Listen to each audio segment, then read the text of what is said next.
Thanks for joining me today. This is Danny, and welcome back to my modded 1.10.2 series. Today we're going to play with the Quantum Quarry from Extra Utilities. That is this guy. The Quantum Quarry will mine ores for us from a mysterious dimension that may or may not exist. And it will basically collect ores. So it's kind of similar to the Mine Factory Reloaded laser in that it seems to produce ores and such out of thin air. And the nice thing about it is that you don't have to set up a quarry and then take down the quarry and then move the quarry and then end up with big holes in the world. And just in case you're wondering, it says that mine blocks from a hypothetical dimension that might have existed. It requires actuators to be attached to all sides. That's this guy, these actuators. The dimension that might have existed, it actually does exist. Shh, don't tell anybody, but it really exists. Oh, and we might visit it later. Although we're going to have to cheat a little bit in order to visit it, but just for fun, we might actually go and visit the dimension. This thing actually does produce a dimension and mines from it.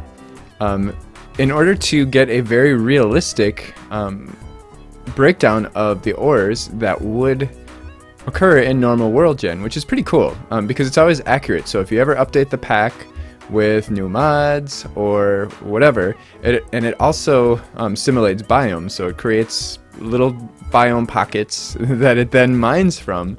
So it's kind of interesting. I mean, it might not seem like the most efficient way to do it, but it's a very accurate way to do it, and it really doesn't cause much overhead. So it seems like it should, but it doesn't.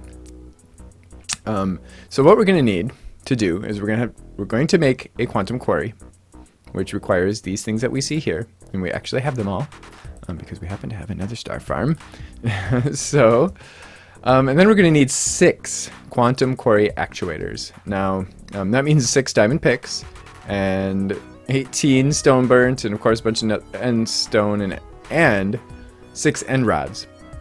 Now I don't know what happened to my end rods. I know I grabbed a bunch of them, but I don't have any now. I also don't have any chorus fruit. I don't know how that happened either because I must have lost them, but that's okay. I'm just gonna go around to the end and grab a bunch of end rods or chorus fruit. We can do either way. Bees. I forgot to bring an ender pearl with me, but that's okay because we've got some over here.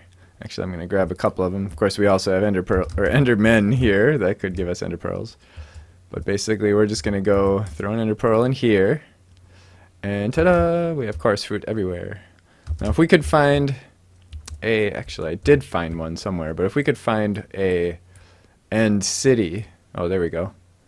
We can grab a bunch of those rods from there. But, oh, would you be quiet? How did that not kill him?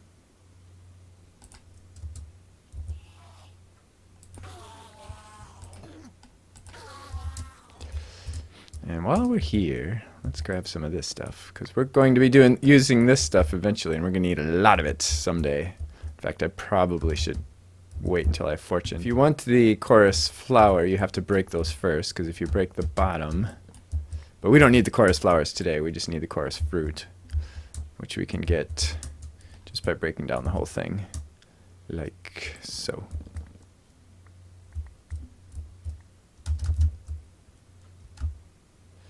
I'll grab some of these too, just in case we decide we want to plant them in the overworld.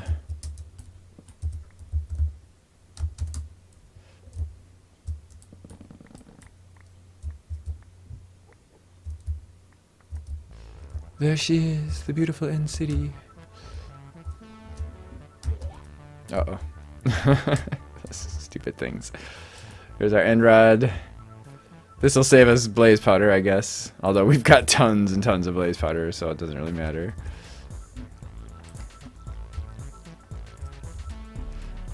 Whoa, I thought I killed all the shulkers or skulkers or whatever the heck they're called. Is this not the city that I've already visited? Oh yeah, there it is. No.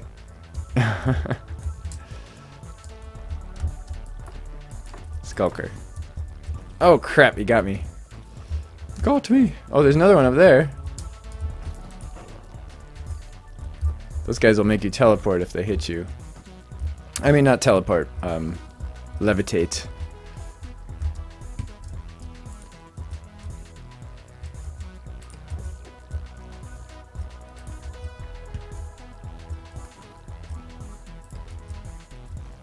Okay, we're ready. Except we need diamond picks. We're gonna need 6 diamond picks. So this is gonna cost you 3 diamonds. 1 and a bunch of sticks. So 6 diamonds, 18 diamonds, 1 nether star, and a bunch of stone burnt. Let's throw all those in there. So 3, what are we missing? We need more stone burnt, which is polished stone.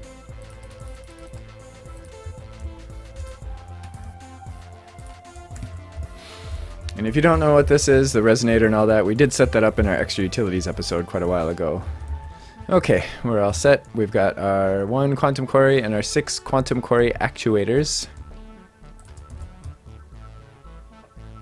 And let's just set this up. Let's just set it up down here. And what we want to do is we want to completely surround the quarry with the actuators. So we can't set the actuators here against an actual block. So what we have to do is we have to put the quarry first.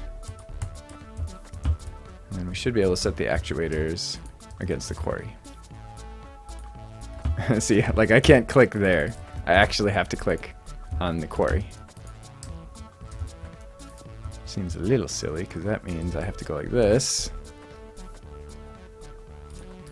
There we go. Hooray! So there's our Quantum Quarry. It's done. Now we just need to give it power.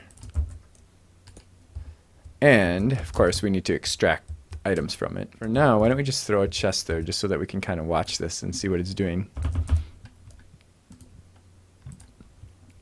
And how do we want to get power in there? I'll probably just run some of these enhanced energy conduits over there. This thing does require about 2,000 RF per tick, and our enhanced energy conduits can carry 5,000 some, so we'll have more than enough to keep this thing powered. But let's just do this. Whoops.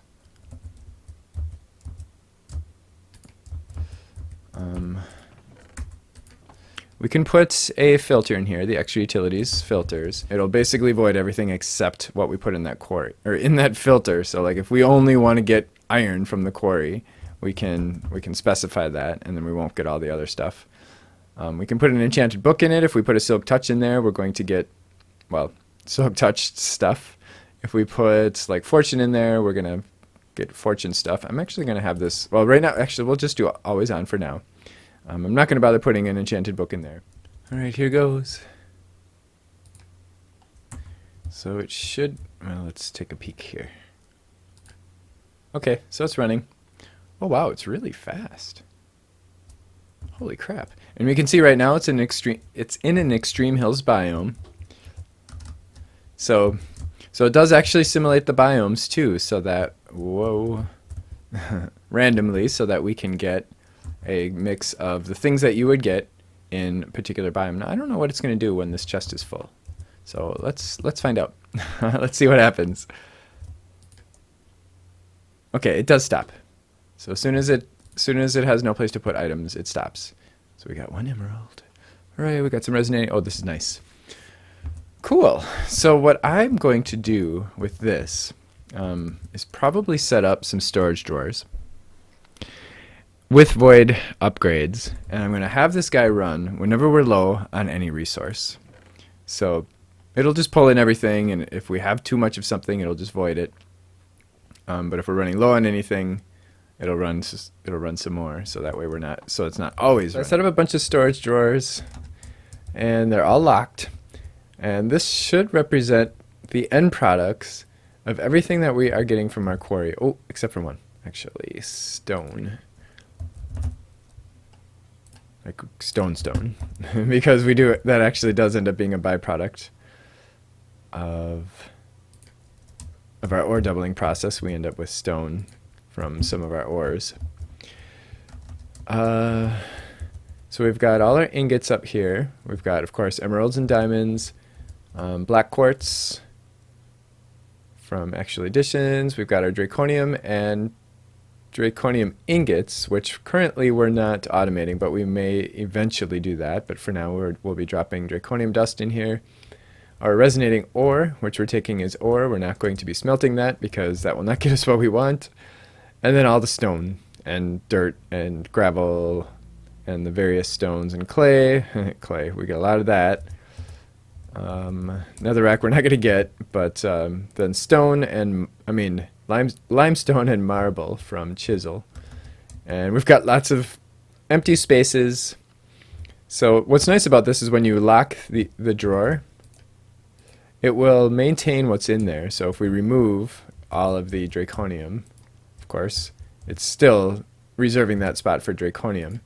And what's especially nice about it is that if we remove stuff, if we add stuff, so let's say we have an empty slot here, and we lock the drawer, we can still manually add stuff to the drawers, but the system won't. So if we put a drawer controller on this thing, which this is actually temporary right now because this is just so I can import stuff, but if we put a drawer controller right there, temporarily, and we input from our system. Ultimately, what I'm going to do is I'm going to get everything out of our system that could be potentially coming from a quarry, and we're going to put void upgrades in all the drawers except maybe draconium, because that one will probably just keep upgrading,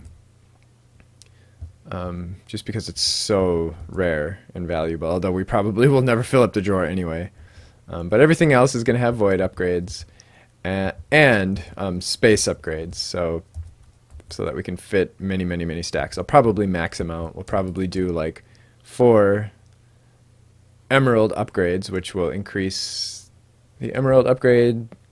Is that the emerald? Yeah, increases it to 13 times. So right now these things can hold 8 stacks of each item. We're going to multiply that times 13 4 times. So 8 times 13 is 169. We multiply that times 4, and we should have 676 stacks max that we can put in each one of these slots. That multiply that times 64, that means we can have up to 43,000 of each of these items. We will definitely not need more than that.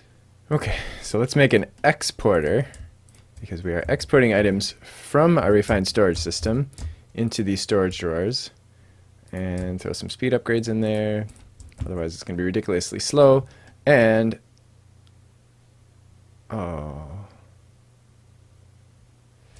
crap, we can't set that to blacklist, so we're going to have to whitelist it. Oh, that sucks. We're going to have to whitelist every one of these items.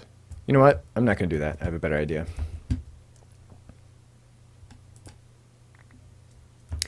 Let's put an external storage on there, which is what we're going to be doing eventually anyway. Okay, so we're going to put an external storage on here. I'm going to raise the priority to 20 or 200, whatever, 20, just so it's higher than everything else. In fact, we've got another storage drawer here that has a priority of 10, so I want this to be a top priority. Oh my god, that is lagging the crap out of me. Unfortunately, I'm not going to be able to complete this build until I upgrade refined storage, but I'm running into some other bugs with the new version of refined storage that I need to report before I can upgrade to those. So for the time being, well, first of all, I'll tell you what my plan is that I'm going to do once we can get this fixed, because the problem with this particular version is that as soon as I connect all these drawers to my refined storage system, using the drawer controller and an external storage, is that I instantly get lag. I get, like, my FPS is cut in half and you can see everything's really choppy. Yeah, and that's just not, there's just no way I'm going to be able to work with that, because that's just crazy. So I'm going to complete this in the future once the other bug gets fixed. And in the meantime, I'm just going to manage the inventory manually, and I'm going to leave this stuff here to be completed at a future date. Let's just turn this to redstone on and then stick a lever there.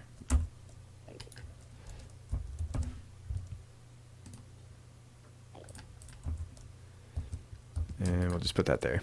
We can't pipe directly from the quarry, so we have to put a chest there. I'm using a storage crate from Actually Editions down there so that we can actually open it. If I put a chest down there, we won't be able to look. But there we can see our stuff is coming in. And then we can pipe from the storage crate. I'm going to put that here for now because it's got a bunch of stuff in there. So we can pipe the stuff out of there. So then I'm going to go down here and run some item conduits into the chest. Okay, so I'm just going to extract always active, and that should end up pulling that stuff into our network so that it gets sorted properly. Yay, so stuff is working in here. We've got our stuff getting grinded. Hooray! Alright, so this is definitely working. It's just really slow, so all I have to do is go like this and that, and now it should happen much faster. And that should be done. Let's see. Yep, that's done. Alright, so now we can put this here. The nice thing about the crate is that we can see what's going on in there. So now if we turn this on, we should see stuff popping in and out. Hooray!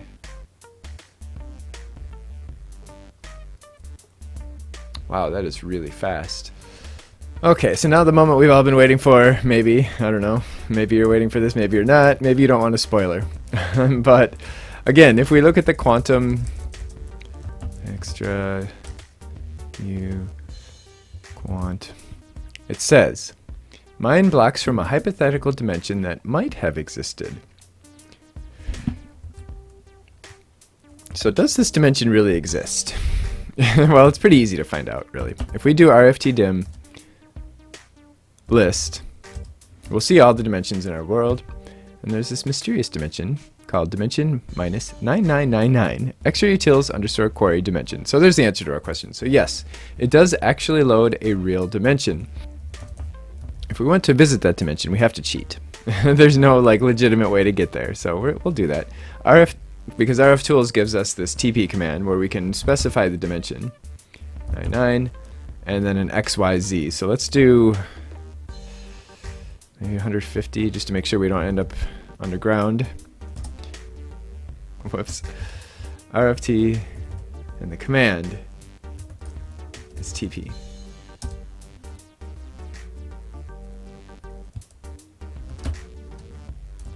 So here we are in a flat dimension, and this is where our thing is quarrying right now.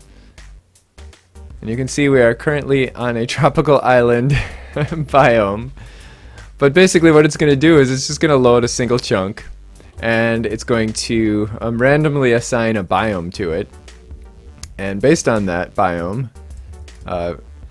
will determine the ores that we get. So, of course, the purpose of this is that it gives us a realistic kind of mix of the type of blocks that, wow, that is really fast, of the kind of blocks that we're going to get. And it works actually a lot like the quarry from Extra Utilities 1, the Ender Quarry, where it goes right down to bedrock, one column at a time.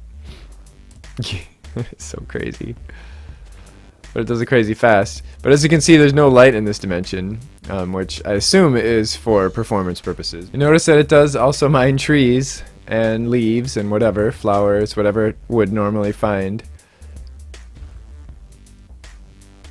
And even, we'll even get some cocoa beans out of the deal. Okay, it's almost done with the last one. Look at that.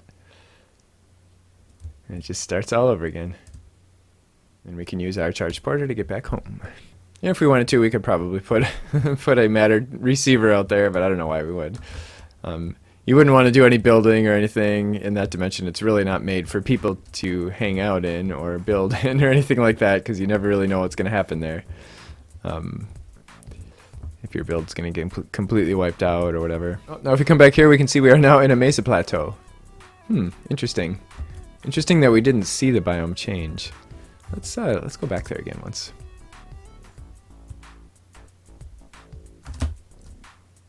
Okay, yeah, it's Mesa Plateau. Our map just didn't update. Interesting. Look at that. So we're actually getting Botania flowers, Black Lotus, Fascinating Redstone, Draconium, Topaz, Marble, flint, palm saplings. Wow, look at that. So we're actually getting some stuff that would otherwise be pretty hard to get. In the next episode, we are going to be doing some more inventory management stuff in order to keep our inventory from completely overflowing. Of course, we can always add to our inventory, and I am, in fact, currently auto-crafting some 64K discs so that we can fit more stuff in our system. Actually, it might even be done by now. Yeah.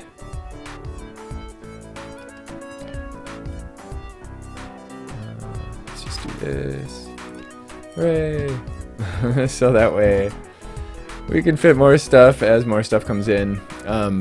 But of course, you know, that's just a temporary solution, and I'm not just going to keep making our storage bigger and bigger and bigger and bigger until we run out of until we run out of space.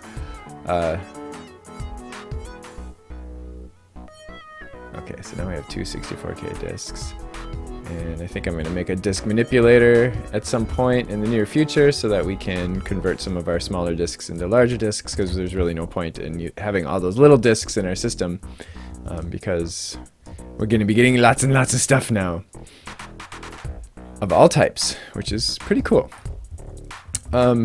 So that's going to be in the next episode. Hopefully we will be able to run the newest version of Refined Storage in the next episode so that we can do the storage drawer. So that we can do a storage drawer setup and all that to control our inventory better. So I do hope you join me for that. Of course, if you do have any questions or comments, feel free to leave them in the comment section below. And if you enjoyed this, don't forget to click the like button and to join me next time. Thanks for watching. Bye.